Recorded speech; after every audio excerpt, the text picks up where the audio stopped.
In a world where I have the most intense Instagram story polls, YouTube community tab polls, and Patreon polls, today I straight up asked you, what do you want me to make this week? Sarah said, make whatever you want, you deserve a break. Love you. But the rest of you said, make Claire's Pop-Tarts, which came out yesterday. So that's what I'm gonna do. Now before we get started on all this Pop-Tart excitement, I do need to go out and grab a few ingredients, mainly some fresh and frozen strawberries. She doesn't really explain why she uses both, but I grabbed them. Also, the day has finally come where I've given in and purchased a food processor, probably 2 years too late. Let's just pray this isn't something I use twice and then never touch it again.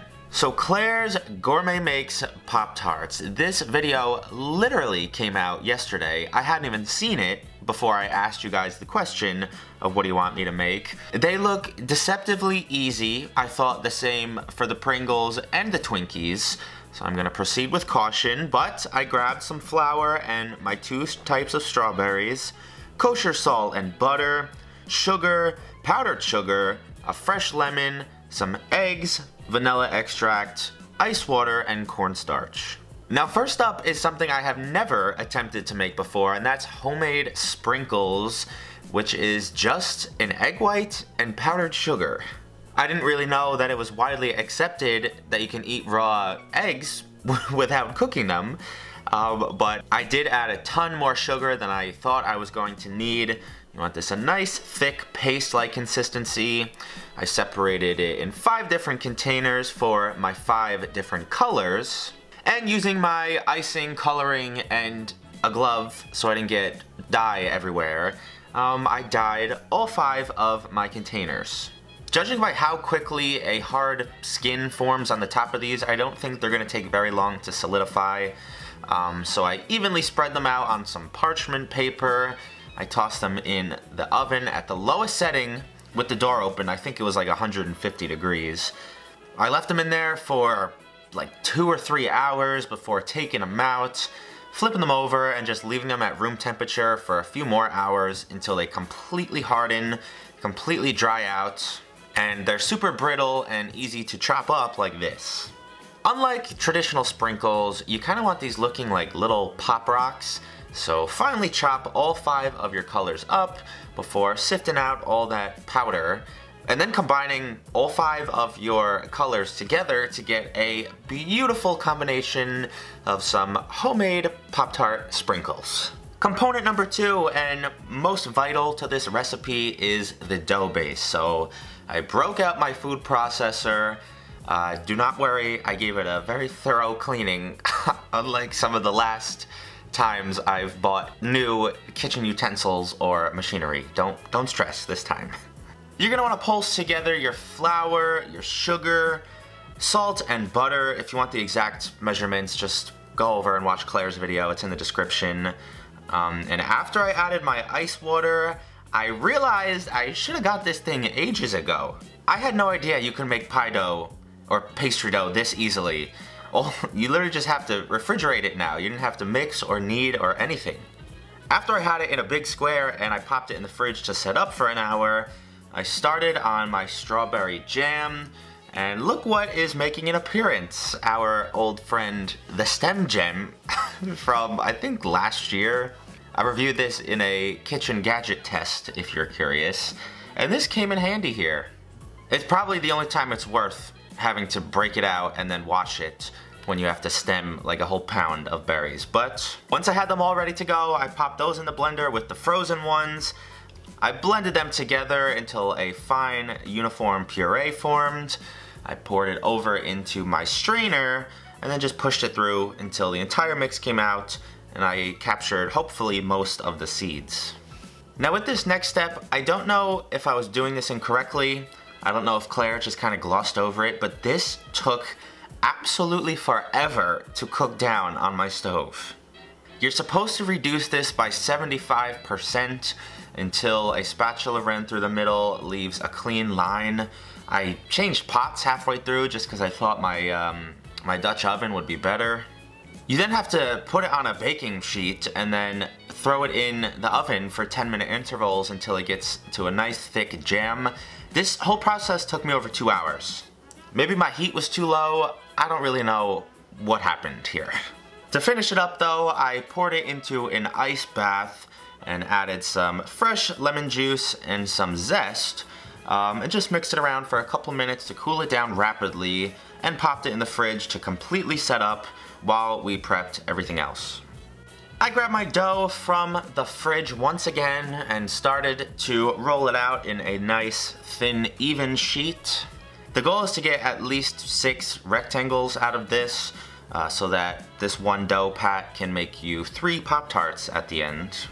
I found some leftover cardboard and started to cut out a template.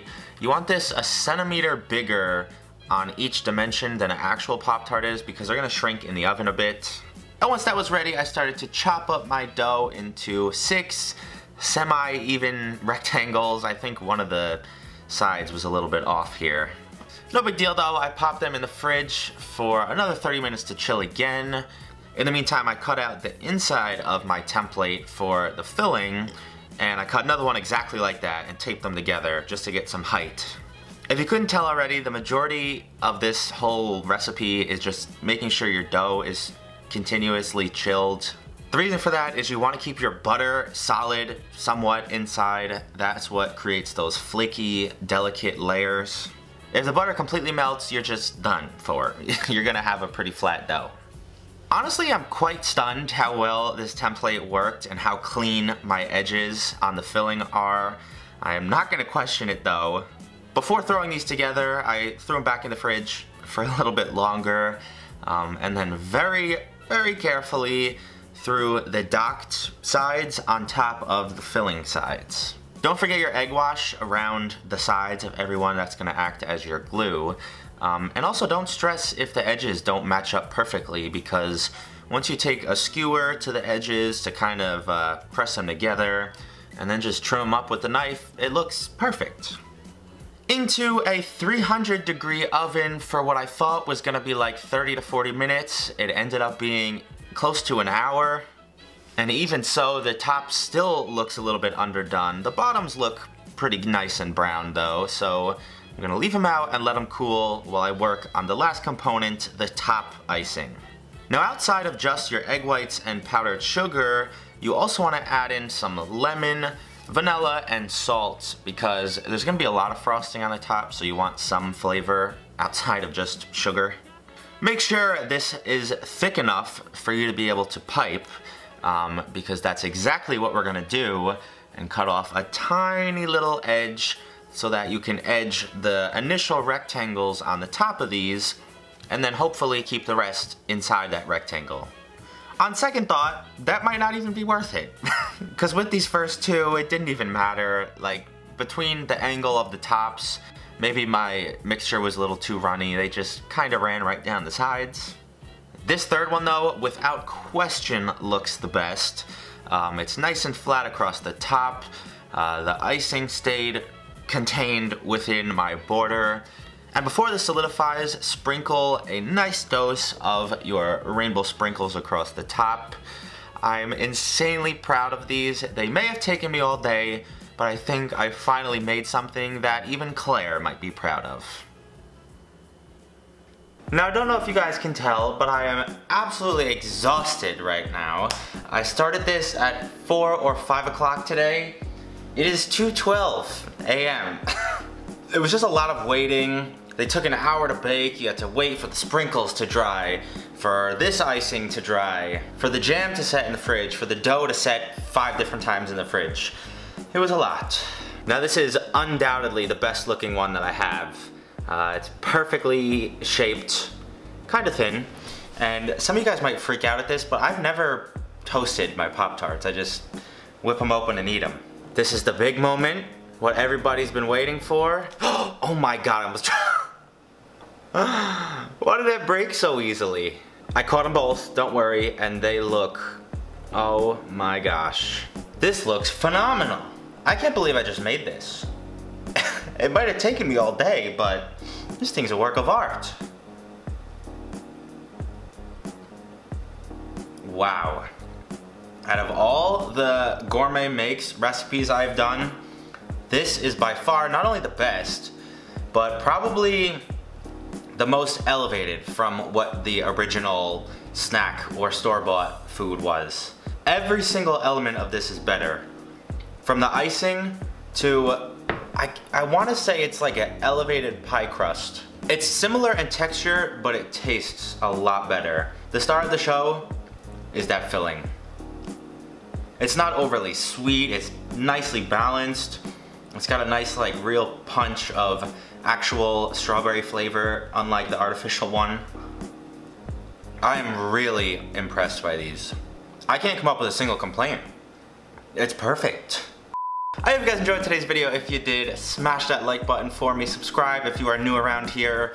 This one came out on a Thursday because I might have an extra little surprise for you guys on Saturday, as well as the DVR on Monday. So it could be a very exciting couple days. Until then, peace.